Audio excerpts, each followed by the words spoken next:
But this really is taking down America from within, because they're going after these traditional institutions. That's I right. do want to bring up the name that I brought up before, which is Yuri Bezmenov.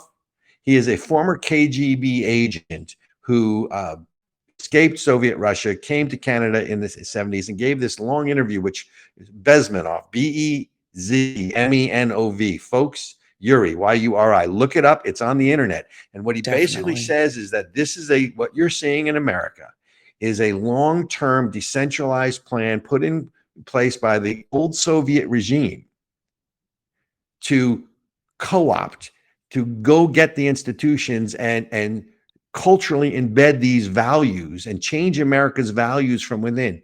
And James Lindsay was 100% correct that if you take over education, you're training the next generation of leaders, and these leaders will be inculcated or given these values that are not American values. They are Soviet values, or they're communist or socialist values. And I know everybody sort of shuts their ears with all of this, but what I found most informative from him, and there was, Lord knows, a lot, is the direct lineage of the authorship of the different strands of communism in the world, because there's not just one. It's just not from the Soviet Union. Right. Direct line through Barack Obama.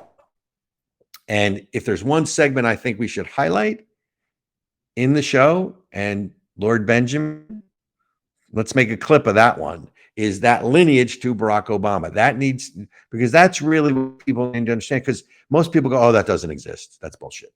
And it's not.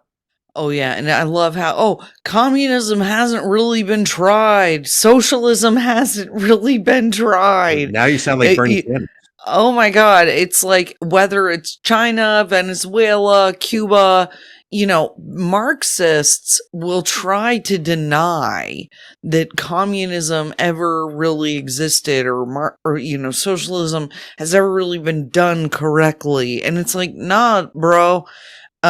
It's been done correctly. It's been done.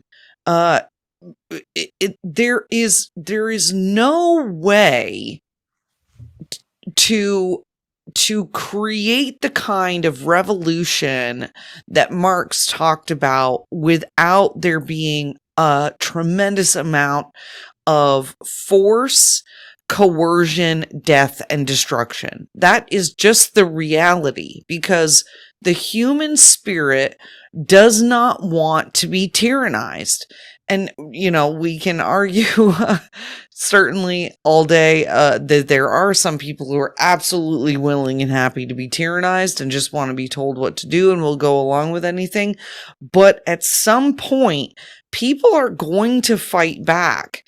And you can't just take people's stuff without there being a consequence. And so, and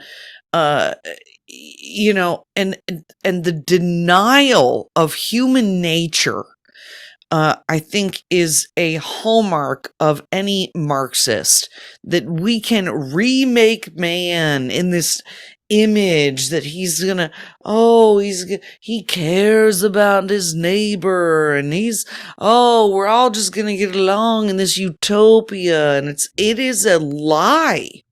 It is an absolute lie. And people, if they could understand that one thing, that the reality of human nature cannot be changed. It is unchanging and has been since the beginning of time. People need to just get over it. And we mitigate that they can change it. All you can do is mitigate the harm that we can do to one another. Humans are going to be humans, period. Okay. Does that mean you're human and I'm human, since humans are going to be humans? Sorry, I mean, as far as I know, although there's all these lizard people on airplanes now, which is a whole other topic. I thought I saw one on the flight yesterday. If you're watching the podcast, I'm in a safe house somewhere in the middle of America. I can't tell you where, but I was on a plane yesterday escaping. It did take me a while. Yeah. Look, the important thing here is practical application of all of this, right? Yeah. And why it's important that moms for liberty are fighting for what's taught in the schools. Understand why parental rights are important. Understand why school choice is important. That's Because right. it starts and it ends with educating the next generation. We've already lost this generation, but in terms of the whole culture war, it's really simple. You're in a war. So the question is whether it's a hot war or not. And of course, the other side just wants you to capitulate and lay down, but understand that that's what's going on here.